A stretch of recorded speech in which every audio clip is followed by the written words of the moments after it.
ചെകുത്താൻ എന്ന വിളിപ്പേരുള്ള അജു അലക്സിനെ ആക്രമിച്ചിരിക്കുകയാണ്. ആരാണെന്ന് ചോദിക്കുകയാണെങ്കിൽ മോഹൻലാൽ ഫാൻസ് ആണ് കേട്ടോ.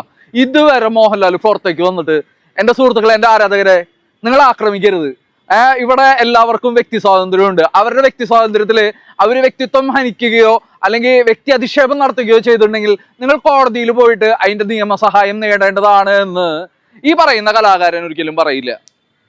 ഇവിടുത്തെ നിയമവ്യവസ്ഥയോട് ചേർന്ന് നിൽക്കാതെ ഈ പറയുന്ന അന്ധരായിട്ടുള്ള ആരാധകർ, അതായത് ആരാധന എന്ന് പറഞ്ഞിട്ടുണ്ടെങ്കിൽ തലയ്ക്ക് പ്രാന്ത് പിടിച്ച പോലെ കൊണ്ട് നടക്കുന്ന ആൾക്കാർ, ഒരൊറ്റ കാര്യം മനസ്സിലാക്കേണ്ടത്, സ്ക്രീനിൽ പെർഫോം ചെയ്യുന്ന ഈ ഒരു മനുഷ്യൻ ഇത്രയും നാളുകളായിട്ട് ഇദ്ദേഹം അമ്മ സംഘടനയുടെ ഈ പറയുന്ന പ്രസിഡന്റ് സ്ഥാനത്തിരിക്കുന്ന സമയത്ത്, ഈ പറയുന്ന ഹേമ കമ്മിറ്റി റിപ്പോർട്ട് വന്ന സമയത്ത് ആ സ്ഥാനം രാജിവെച്ച് പുറത്തേക്ക് പോവുക ചെയ്തത്. ഒരു നടപടി അതിന്റെ പേരിൽ എടുക്കാൻ തയ്യാറായിട്ടില്ല.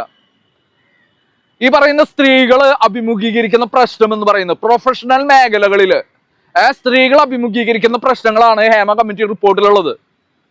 പല രീതിയിലുള്ള പീഡനവും കാര്യങ്ങളും അനുഭവിച്ച് അവര് അവരുടേതായിട്ടുള്ള രീതിയിൽ പരാതി കൊടുത്തിട്ട് അതിന് റെസ്പോണ്ട് ചെയ്യേണ്ട അമ്മ സംഘടന രാജിവെച്ചിട്ട് ഒന്നടങ്കം പുറത്തേക്ക് പോവുക ചെയ്തത്.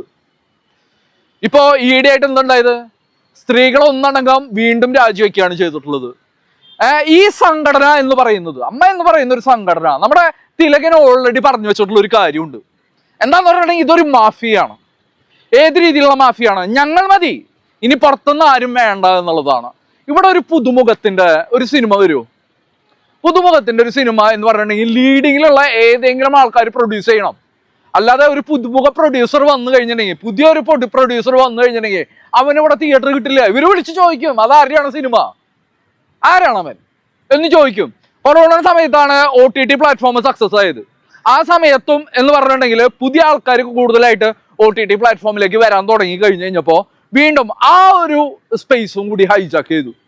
ഇനിയിപ്പോ സാധാരണക്കാരന്റെ സിനിമ എന്ന് പറയുന്ന ഒരു മേഖലയിലുള്ള ഒരേ ഒരു പ്ലേസ് എന്ന് പറയുന്നത് അത് ഫിലിം ഫെസ്റ്റിവൽ ആണ്. ഇന്റർനാഷണൽ ഫിലിം ഫെസ്റ്റിവൽ ആണ് സാധാരണക്കാരനുള്ള പ്ലേസ് എന്ന് പറയുന്നത്. അപ്പോ നമ്മൾ മനസ്സിലാക്കുന്ന ഒരു കാര്യം എന്ന് പറഞ്ഞിട്ടുണ്ടെങ്കിൽ, സാമൂഹികമായിട്ട് ഇവിടെ ഇങ്ങനെയുള്ള ആക്രമണങ്ങൾ ഉണ്ടാവുമ്പോൾ ഇതുപോലത്തെയുള്ള മോഹൻലാൽ പോലെയുള്ള ആൾക്കാരും മമ്മൂട്ടി പോലെയുള്ള ആൾക്കാരും ഇങ്ങനെയുള്ള കാര്യങ്ങൾ ഫാൻസിന് വ്യക്തമായിട്ട് പറഞ്ഞു കൊടുക്കണം. ഇവരുടെ ഫാൻസ് ആണിത്, സംഘടനയാണിത്, ഇവരുടെ കീഴിൽ വരുന്ന സംഘടനയാണ്.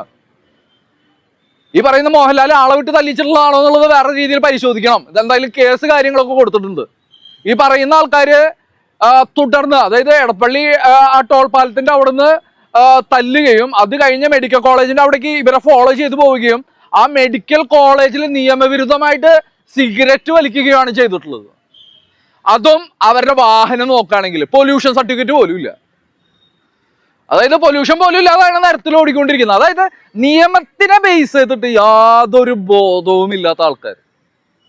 രമേശ് ചെന്നിത്തല തൂഫാൻ എന്ന് പറയുന്ന ഒരു ഇത് ഇവിടെ ഇൻട്രൊഡ്യൂസ് ചെയ്യുന്നതിന്റെ ഒപ്പം തന്നെ പറഞ്ഞിട്ടുണ്ടായിരുന്നു, ഗുണ്ടകൾ ഇവിടെ നിലനിർത്തില്ല എന്നുള്ളത്. പാലിക്കണം, ഇവരൊക്കെ അറസ്റ്റ് ചെയ്ത് കൊണ്ടുപോകണം.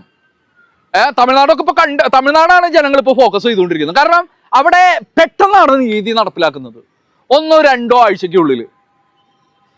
അപ്പൊ അതേപോലെ നിയമവ്യവസ്ഥയോട് ചേർന്ന് നടക്കാത്ത, ക്രമസമാധാനം നശിപ്പിക്കുന്ന മാഫിയ സംഘങ്ങൾ ഉണ്ടെങ്കിൽ, അവരുടെ കീഴിൽ ഗുണ്ടകൾ ഉണ്ടെന്നുണ്ടെങ്കിൽ അവരെ നിലയ്ക്ക് നിർത്തേണ്ടത് നിയമവ്യവസ്ഥയുടെ ചുമതലയാണ് എന്ന് ഓർമ്മിപ്പിച്ചുകൊണ്ട്